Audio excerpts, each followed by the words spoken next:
Assalamualaikum warahmatullahi wabarakatuh. Selamat pagi.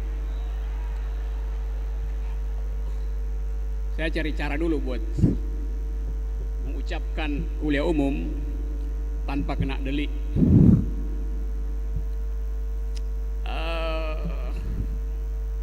Saya senang diterima di sini karena setiap kali saya berhadapan dengan suasana kampus selalu ada harapan tentang masa depan.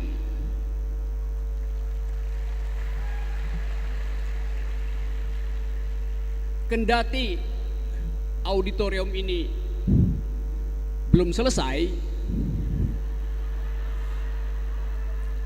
tapi saya yakin pilihan politik saudara sudah selesai.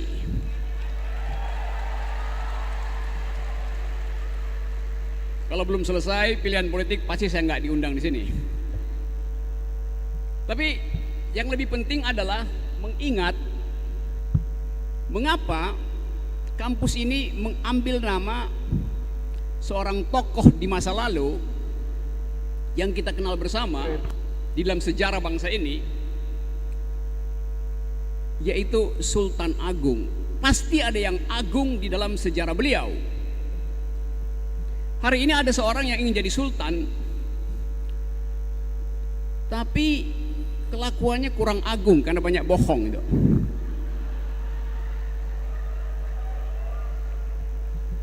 Saya mau pakai mimbar ini sebagai mimbar akademis di mana yang dipertanggungjawabkan adalah dalil, bukan elektabilitas. Nah, kita ingin agar supaya tradisi politik kita mengikuti tradisi awal demokrasi, yaitu bertengkar di tingkat dalil.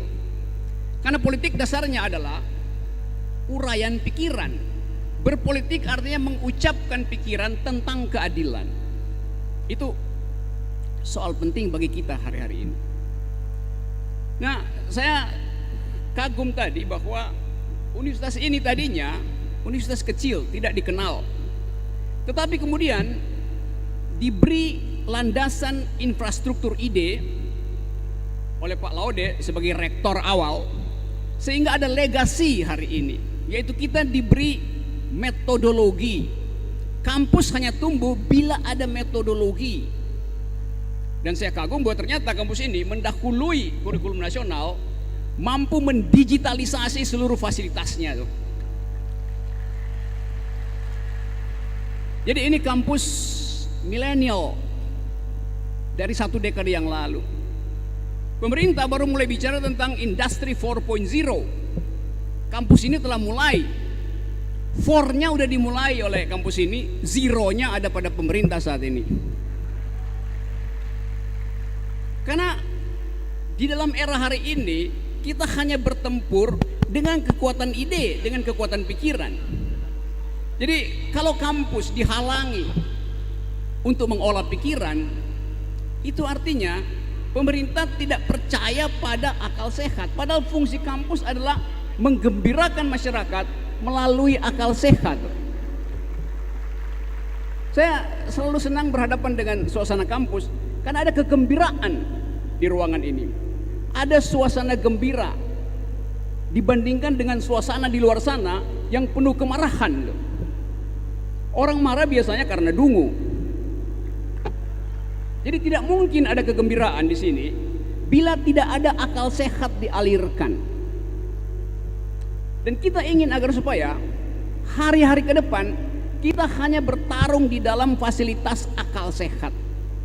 Karena hanya akal sehat yang tidak mungkin dimata-matai oleh kekuasaan. Akal sehat tidak mungkin dihalang-halangi oleh kekuasaan. Jadi kalau teman-teman Bawaslu di sini, saya kira benar, Bawaslu itu tugasnya adalah memperhatikan siapa berakal sehat, siapa berakal bulus. Itu sebetulnya tugas Bawaslu itu, bukan mengawasi jari. Saya ingin uraikan ini lebih dahulu karena ini kebetulan forum akademis tentang fungsi dari Bawaslu secara akademis, bukan mengajari, tetapi apa tugas etis dari Bawaslu. Saya menyebutnya tugas etis sebab saya terlibat di dalam diskusi awal ketika KPU dirancang di awal reformasi, ketika Bawaslu didirikan. ketika seluruh perlengkapan teknis pemilu dibicarakan. Kami dari kampus pada waktu itu bersama civil society, Pak Laude termasuk di situ, berupaya untuk menghasilkan pemilu yang argumentatif, berupaya menghasilkan sistem pemilihan presiden yang fungsi etisnya melampaui fungsi teknisnya. Karena itu kalau kita baca perdebatan di awal reformasi tentang lembaga-lembaga pemilu, yang menonjol di sana adalah keinginan untuk menjadikan KPU, Yunto Bawaslu sebagai tempat pendidikan politik. Jadi sifat etika politik mendahului sifat teknika politik. Artinya kesibukan KPU seharusnya ada pada dimensi etis mendahului dimensi teknis. Itu mengajarkan pendidikan politik. Kemana? Ke semua institusi. Supaya kita masuk di dalam kompetisi politik yang benar-benar bermutu, di mana kita hanya bertanding dengan argumen, bukan dengan sentimen. Jadi itu tugas awal dari upaya kita untuk mereformasi sistem pemilu kita di awal. Nah, saya menerangkan ini kemana-mana. Saya udah mengajar di semua tempat, di banyak universitas. Ada teman-teman polisi, saya mengajar juga di Sespimti Polri. Kalau Anda mau jadi perwira, pasti ikut kelas saya dulu di Lembang tuh. Saya mengajar di Sesko TNI Angkatan Darat di Bandung. Jadi saya mengenal suasana kampus, entah itu kampus Polri, kampus TNI, kampus Sultan Agung, semuanya hanya diikat oleh argumentasi, kebiasaan berargumen itu. Nah, politik dasarnya adalah transaksi argumen. Jadi mereka yang gugup dengan argumen tidak punya hak untuk berpolitik sebetulnya tuh. Itu dasar pikirannya tuh. Nah, kampus adalah jembatan untuk menghubungkan antara sejarah satu bangsa di belakang dan masa depannya.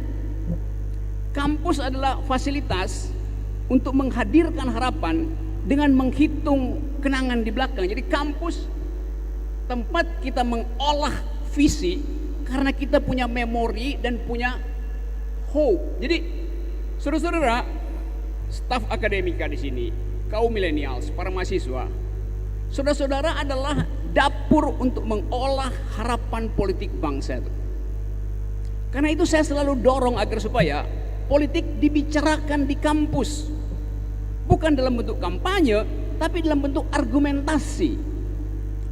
Karena proposal politik seorang caleg, entah calon gubernur, calon kepala daerah, apalagi calon presiden, proposalnya harus diuji di tempat di mana tersedia pikiran kritis, yaitu kampus. Kita nggak bisa menguji proposal politik presiden di atas panggung dangdut. Karena nggak ada fasilitas di situ. Karena itu sebetulnya yang mesti dilihat oleh penyelenggara pemilu, kampus itu tempat menguji pikiran politik. Jadi politik boleh masuk kampus, boleh masuk kampus.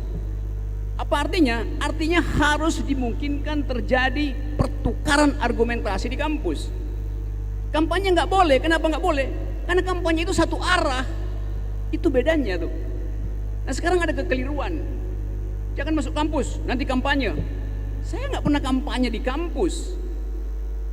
Kalau kampanye di kampus, saya nggak akan minta dipertanggungjawabkan. Saya akan minta tanya jawab. Saya nggak akan minta dibantah. Karena kampanye artinya tidak membantah. Kampus adalah tempat orang berbantah-bantahan itu. Dan itu sehat bagi demokrasi itu. Jadi mengapa menghalangi pikiran masuk kampus? Semua presiden Amerika, debat pertama, deklarasi pertama datang ke kampus. Dia ucapkan visi dan misinya, dan Civitas Academica menguji bahasa pikiran dia, termasuk bahasa tubuhnya tuh. Karena mereka tahu bahwa kejujuran mengevaluasi hanya ada pada kampus. Kalau kampus setuju dengan pikirannya dikasih tepuk tangan, kalau nggak setuju dicaci maki. Ini terbalik-balik. Pikiran yang keliru, penuh kebohongan ditepuk tangan karena nggak pernah diuji, tidak pernah diskrutinisasi di kampus. Jadi sekali lagi, fungsi kampus adalah mengucapkan kritik terhadap dalil apapun. Itu poinnya. Nah, kita sekarang seolah-olah disulap untuk menghindari pembicaraan politik di kampus itu. Itu yang membuat kita dungu. Karena kita hidup dengan petunjuk satu arah. Saya lihat baliho di mana-mana di seluruh Indonesia. Balihonya tinggi-tinggi, besar-besar. Tapi kita nggak mungkin bercakap-cakap dengan baliho. Kita ingin bercakap-cakap dengan caleg, calon presiden di tempat ini, calon legislatif di tempat ini. Karena di situ ujian utamanya. Yang paling penting adalah pikiran kita tinggikan. Kalau bisa pikirannya lebih tinggi dari balihonya tuh. Nah, ini keadaan kita hari ini seperti itu. Akibatnya kita saling mengintip, mencari kesalahan karena takut untuk menjadi diri sendiri. Orang yang takut menjadi diri sendiri akan berupaya untuk mencitrakan dirinya setiap hari. Dan Anda tahu apa artinya pencitraan? Pencitraan artinya mengemas seseorang melampaui standarnya. Artinya dia mesti ada standar dulu. Kalau nggak ada standar, dikemas dengan cara apapun, ya tetap di bawah standar. Nggak ngangkat, kata milenial tuh. Nah, kita sekarang ada di situ, dalam keadaan menceritakan seseorang terus-menerus, tapi sebetulnya standarnya nggak ada, karena itu pencitraannya dibikin berulang-ulang dan dengan kemasan yang berbeda-beda. Itu keajaiban politik Indonesia. Nah, kita hendak menghentikan cara semacam itu supaya kita bisa pergi pada harapan milenial. Coba kita lihat sekarang apa yang terjadi di kampus-kampus dunia. Kalau Anda ada di Amerika, di beberapa kampus di Amerika, Anda mendaftar di universitas, Anda akan dijemput oleh rektornya di stasiun kereta. Terus si rektor akan bawa Anda ke asrama, kamar Anda sendiri. Sambil dia mengatakan, besok pagi datang ke kantor saya, kata rektor, dan bawa kurikulum yang ingin Anda pelajari di kampus saya. Mahasiswa disuruh tulis kurikulumnya sendiri. Ada mahasiswa yang hanya ingin belajar 4 tahun, 8 semester, dan hanya ingin belajar 3 mata kuliah. Silahkan. Mungkin dia cuma ingin belajar tentang lingkungan hidup, teori mutakhir ilmu hukum, statistik dasar. Jadi dia dibebaskan untuk menulis sendiri kurikulumnya. Karena ada kepercayaan bahwa ilmu yang lain bisa dibaca di YouTube, bisa dipelajari secara online.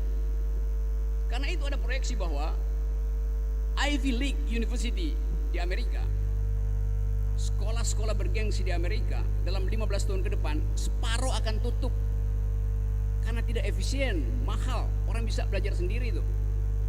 Itu mengajarkan kemandirian bagi kita, bagi generasi baru.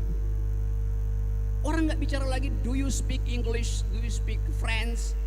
Kalau Anda bertemu di seminar internasional, orang bertanya, do you speak environmental ethics, do you speak e-books, do you speak gender equality. Itu adalah tata bahasa baru di kita hari ini. Dan itu adalah tantangan generasi milenial ke depan. Anda bayangkan misalnya 10 tahun ke depan, yang hadir di sini separuh adalah robot. Karena hidup kita di era depan pasti akan bergaul dengan jenis makhluk baru. Karena perkembangan ilmu robotics, yang setiap 8 jam ada temuan baru dalam ilmu robotics. Hal yang biasa. Satu waktu saya cerita ulang beberapa hal yang supaya kita punya sensasi tentang kehidupan ke depan.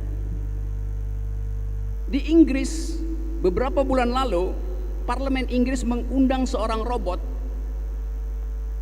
untuk ditanya bagaimana pendapat kalangan robot dengan nasib manusia 10 tahun ke depan. Pemerintah Inggris khawatir bahwa 10 tahun ke depan akan ada robot mencalonkan diri sebagai anggota parlemen. Karena pertumbuhan teknologi robotics. Di Jepang beberapa hotel tidak lagi dilayani oleh resepsionis, oleh robot aja. Restoran oleh robot, masuk hotel robot semua. Jadi ada kekhawatiran umat manusia bahwa hidupnya akan diatur oleh robot. Karena itu anggota parlemen bertanya, Mas robot, kira-kira nasib kami 10 tahun ke depan seperti apa? Mereka berpikir robot akan bilang, kalian akan punah 10 tahun ke depan. Karena teknologi berubah setiap 8 jam dengan kecepatan maksimal. Tapi apa kata si robot? Robotnya bilang begini, kami bangsa robot justru khawatir akan punah bila kami tidak memiliki kemampuan membagi keadilan seperti layaknya manusia. Bila kami tidak punya dimensi etis dan estetis seperti manusia. Jadi robot paham bahwa mereka justru akan punah bila tidak mampu memiliki dimensi batiniah manusia. Jadi manusia takut bahwa otaknya akan diambil alih oleh robot karena kemampuan komputasi dari robot. Robot khawatir bahwa kalau mereka tidak punya hati, mereka akan punah gitu. Jadi si robot mengerti bahwa politik adalah distribusi hati. Politik adalah distribusi rasa, bukan kalkulasi statistik. Jadi Anda bayangkan, robot bisa menjawab dengan cerdas. Itu beda robot dengan boneka.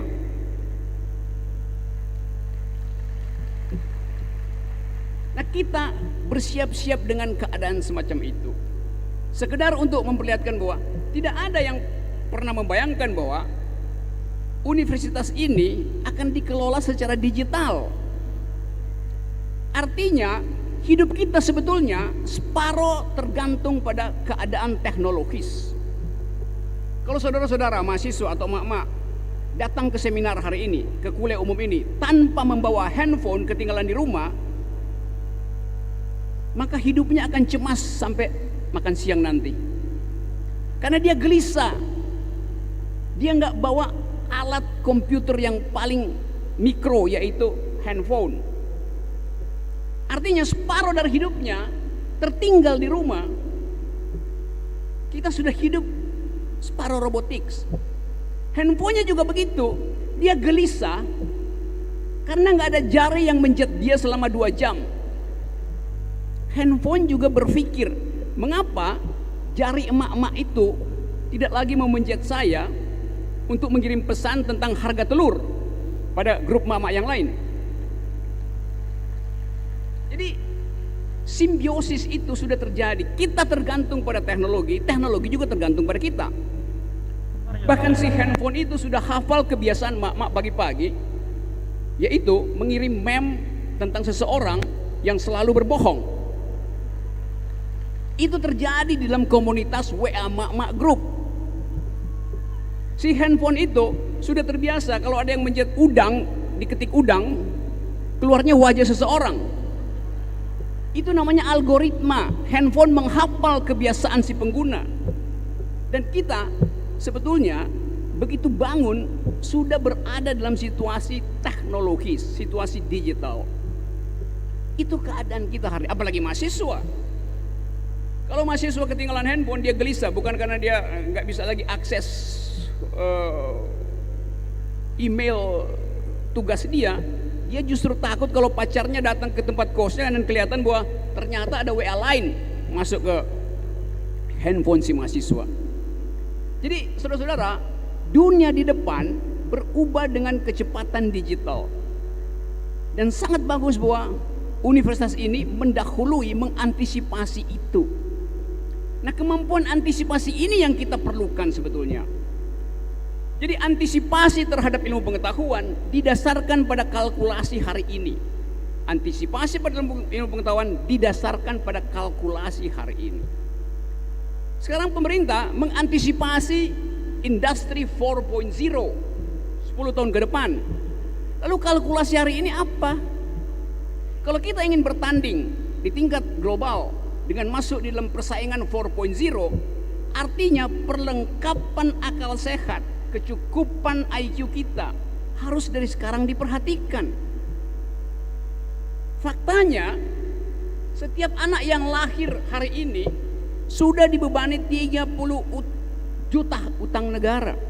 Bayangkan dengan anak-anak yang lahir di Timur Tengah, setiap satu kelahiran anak, negara memberi 200 juta sebagai persiapan digitalisasi pengetahuannya. Negara memberi 200 juta rupiah pada setiap bayi yang lahir, tapi itu di Timur Tengah. Di sini bayi yang lahir dibebani 30 juta. Kan negara terus berutang. Setiap kita berpikir tentang industri 4.0, kita berpikir akan ada persaingan antar anak muda 10 tahun ke depan. Anak muda hari ini, menurut data Bank Dunia, mereka yang berusia 15 sampai 27 tahun adalah penganggur terbesar di Republik ini. Jadi mau kompetisi dengan cara apa? Tapi karena kepanikan pemerintah, dipakai segala macam cara untuk menimbulkan optimisme palsu melalui yang disebut kartu prakerja. Dan itu adalah penipuan luar biasa. Karena dari mana sumber uangnya untuk menggaji guru PAUD aja nggak bisa, 300.000 per hari, per bulan nggak bisa. Tapi demi ambisi diucapkanlah janji palsu. Dan itu yang membahayakan akal sehat kita. Karena kita diguyur dengan harapan palsu. Itu bahaya dari mereka yang tidak mampu melihat dunia dalam satu tarikan nafas visioner itu. Jadi saya memberi kritik itu terus menerus. Kalau dikatakan misalnya nanti mahasiswa akan diberi kemewahan kartu pinter sampai tingkat sarjana, itu juga kalkulasi dari mana? Karena mayoritas universitas kita adalah universitas swasta, bukan universitas negeri. Orang mengatur masa depannya dengan berinvestasi di bidang pendidikan. Jadi yang perlu dibenahi adalah infrastruktur dasar pendidikan kita.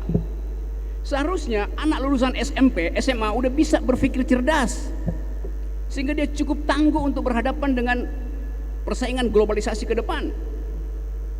Tapi seolah-olah tidak cukup dengan SMA ditambah dengan universitas, tapi dengan kualitas kurikulum yang buruk, gak ada gunanya. Yang perlu diperbaiki adalah kurikulum sekolah dasar menengah. Itu yang harus diperkuat, agar supaya anak-anak itu menjadi pemikir cerdas setelah lulus SMA.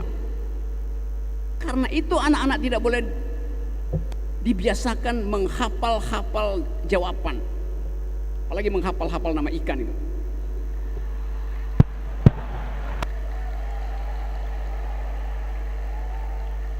Jadi kita ada di situ di dalam upaya untuk betul-betul mencerdaskan kehidupan bangsa. Nah, kalau misalnya ada pikiran bahwa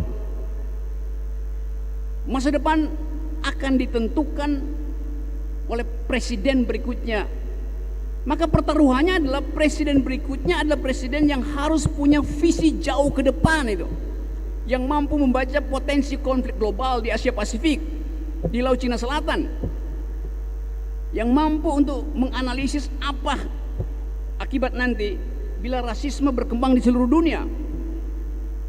Jadi kita menghendaki Indonesia yang tumbuh dengan mutu pikiran. Itu pentingnya kita membangun jalan pikiran, bukan jalan tol.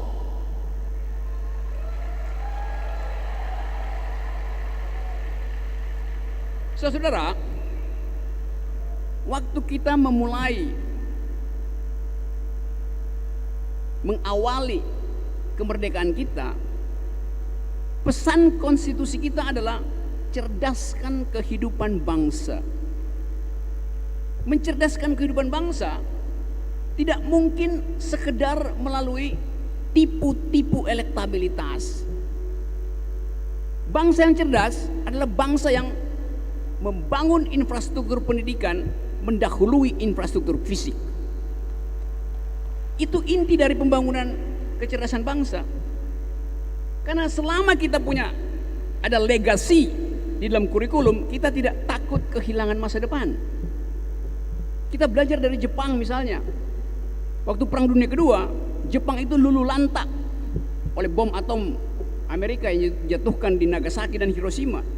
Tapi ketika tentara Jepang melapor pada Kaisar Hirohito bahwa mereka sudah luluh lantak bangsa itu, Kaisar Jepang hanya bertanya, "Oke, saya tahu bangsa kita sudah hancur, tapi masih ada berapa guru tersedia di bangsa ini?"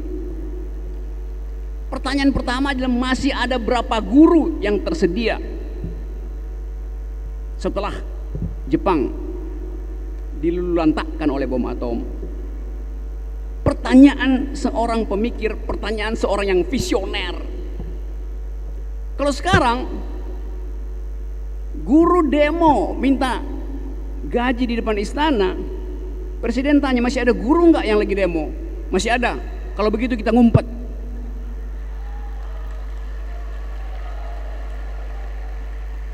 Jadi visinya terbatas pada soal infrastruktur fisik, bukan pada infrastruktur pedagogi.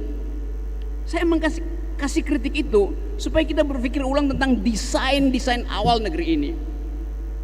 Jadi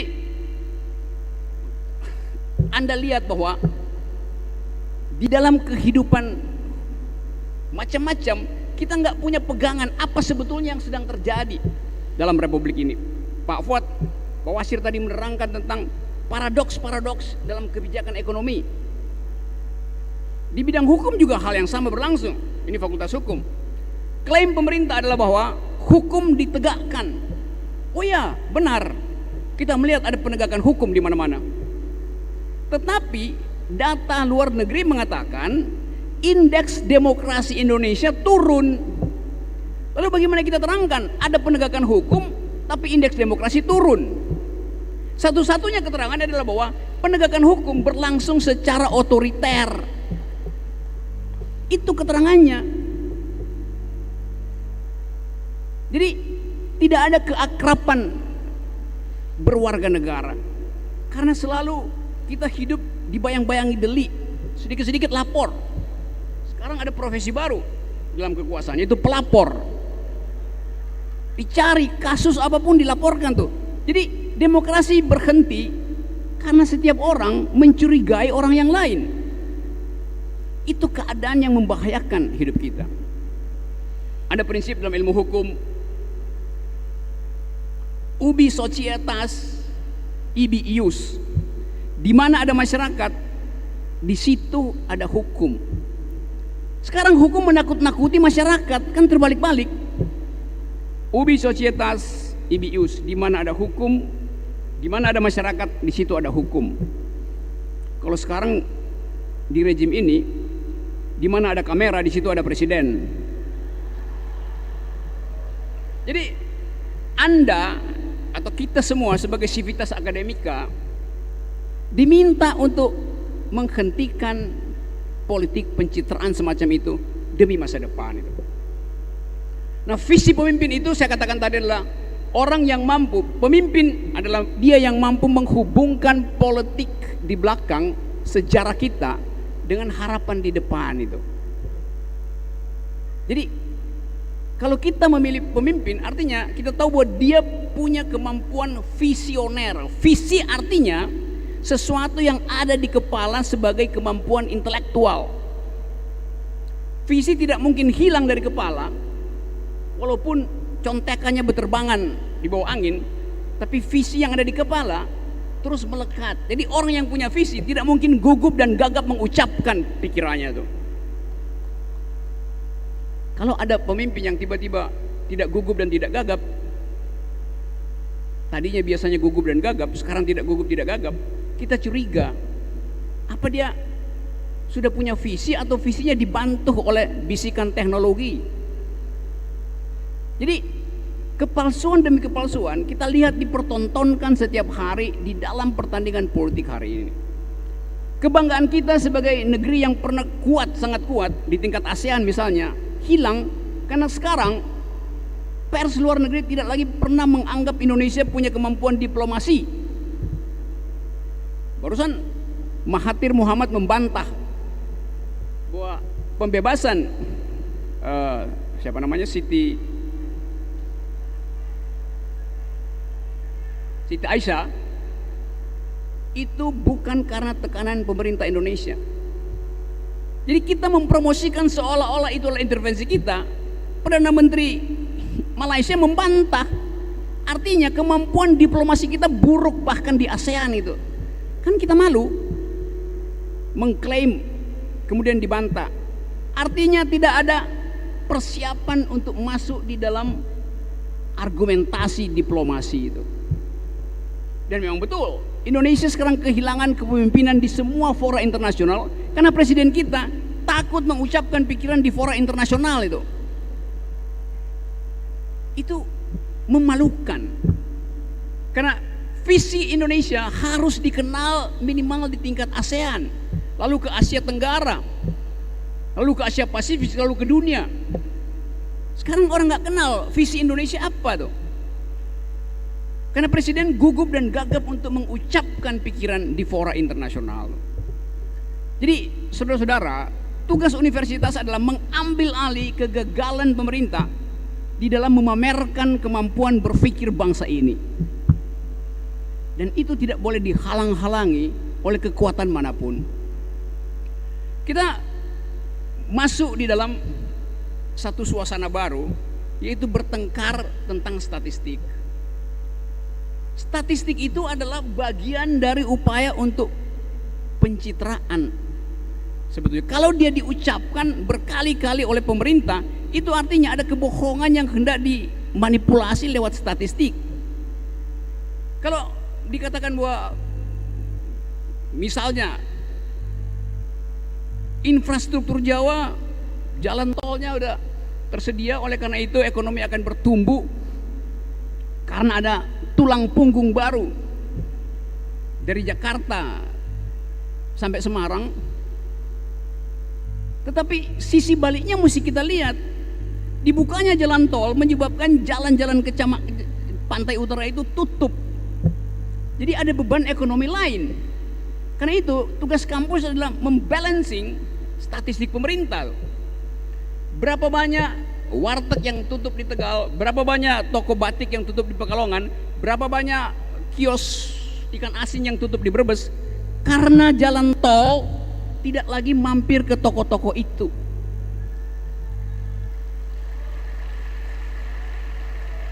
Itu namanya kalkulasi akal sehat. Berapa banyak pasangan yang berpisah nggak jadi menikah, putus pacaran karena desanya dibelah oleh jalan tol, yang utara nggak bisa lagi pacaran sama yang di selatan.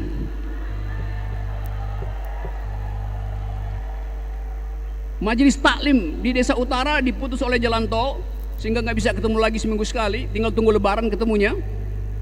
Jadi ada ongkos kultural dan ongkos sosial akibat dari pilihan kebijakan infrastruktur yang tidak punya analisis dampak kultural, dampak sosial. Nggak mau konsultasi dengan Unisula pemerintahnya tuh. Jadi kita ada di situ dalam kekonyolan kebijakan. Dan kita nggak ingin ulangi itu. Nah, saudara-saudara sekalian, di tingkat dunia kita mengalami kecemasan tentang kebinekaan. Perdana Menteri pemimpin Partai Buruh Inggris, Jeremy Corbyn, beberapa minggu lalu mulai mengkampanyekan politik antisemitisme. Artinya ada rasisme baru muncul justru di Inggris. Di Eropa benua soal politik fasistis sudah lebih dahulu hadir. Di Amerika, Donald Trump telah berusaha untuk menghalangi imigran Meksiko masuk ke Amerika atas dasar rasistis. Suasana itu bisa berkembang di sini karena limpahan tenaga kerja asing yang tidak bisa dijelaskan oleh pemerintah. Dan itu adalah kesalahan pemerintah karena pemerintah berbohong terhadap data tenaga kerja asing. Bayangkan misalnya menjelang pemilu ada social unrest dengan simbol-simbol rasistis masuk di dalam politik kita tuh. Dan kita tidak dipersiapkan dengan akal sehat untuk menganalisa keadaan gitu. Saya mencemaskan itu. Karena keadaan hari ini adalah pertarungan sinisme, pertarungan intip mengintip kesalahan itu. Dan pemerintah menikmati itu. Kita tidak dibiasakan untuk merayakan perbedaan, karena justru Pancasila dipakai untuk membatasi siapa musuh, siapa lawan negara tuh. Jadi keakraban itu yang hilang dari pergaulan kewarganegaraan bangsa ini. Nah, saya ingin agar supaya kampus memikirkan ini, karena ada sangat mungkin terjadi konflik horizontal yang sangat mungkin juga disulut oleh mereka yang sekarang merasa sudah kalah itu. Karena bagi politik hari ini soalnya adalah to be or not to be bagi petahana. Kalau kalah itu artinya satu gerbong kepentingan bisnis kapital juga lenyap. Jadi dari awal kita harus menyiapkan dua energi untuk memenangkan perubahan dan energi untuk merawat kembali kebinekaan itu. Saya percaya bahwa akal sehat di ruangan ini mampu untuk menarik diri dan mengambil jarak dari umpan-umpan primordial yang sekarang gencar diajukan dalam upaya untuk mengacaukan keadaan. Mungkin kita bergembira kalau kita bayangkan bahwa ada pertumbuhan elektabilitas, ada kemungkinan untuk, atau makin besar kemungkinan untuk memenangkan pertarungan. Tetapi setelah itu kita harus pikirkan, bila terjadi social unrest, bila terjadi keresahan sosial, siapa yang akan tampil jadi semacam penengah sementara? Dulu ada tradisi kita percaya pada universitas, sehingga beberapa rektor bikin forum rektor untuk bersiap-siap dengan keadaan tampil sebagai mediator keberagaman publik. Sekarang kita nggak tahu forum semacam itu ada apa enggak, karena semua rektor yang negeri terutama dikendalikan diam-diam, dijadikan peralatan untuk membenarkan petahana. Di situ palsunya peran universitas. Jadi teman-teman semua, kita masih bisa bercakap-cakap dalam tanya jawab nanti, tapi satu hal yang ingin saya pastikan bahwa negeri ini didirikan dengan kemampuan akademis luar biasa dari para pendiri bangsa kita. Setiap kali ada rapat politik, para pendiri bangsa kita berselisih dengan ketajaman intelektual.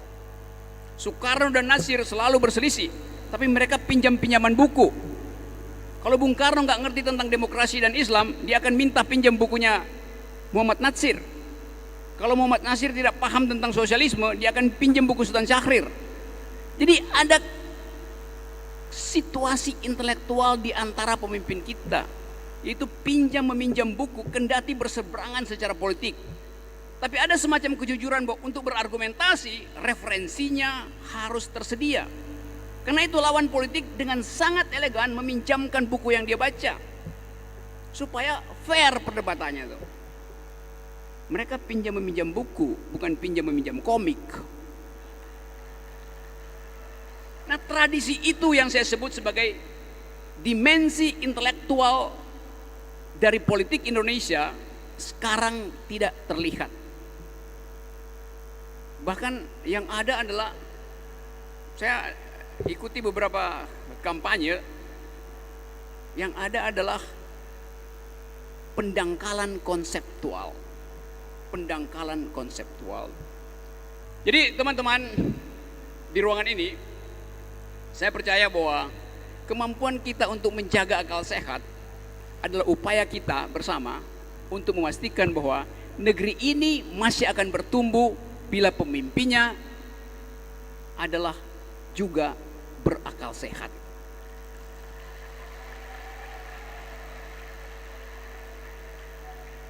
Nah, pemimpin yang berakal sehat, dia pasti otentik. Dia tidak dicitrakan bolak-balik. Dia tidak dibungkus dengan segala macam busana, ganti-ganti busana, ganti-ganti gaya, setiap kesempatan ganti-ganti gaya. Yang terakhir, kita biasakan bahwa kritik itu melekat di dalam tradisi universitas.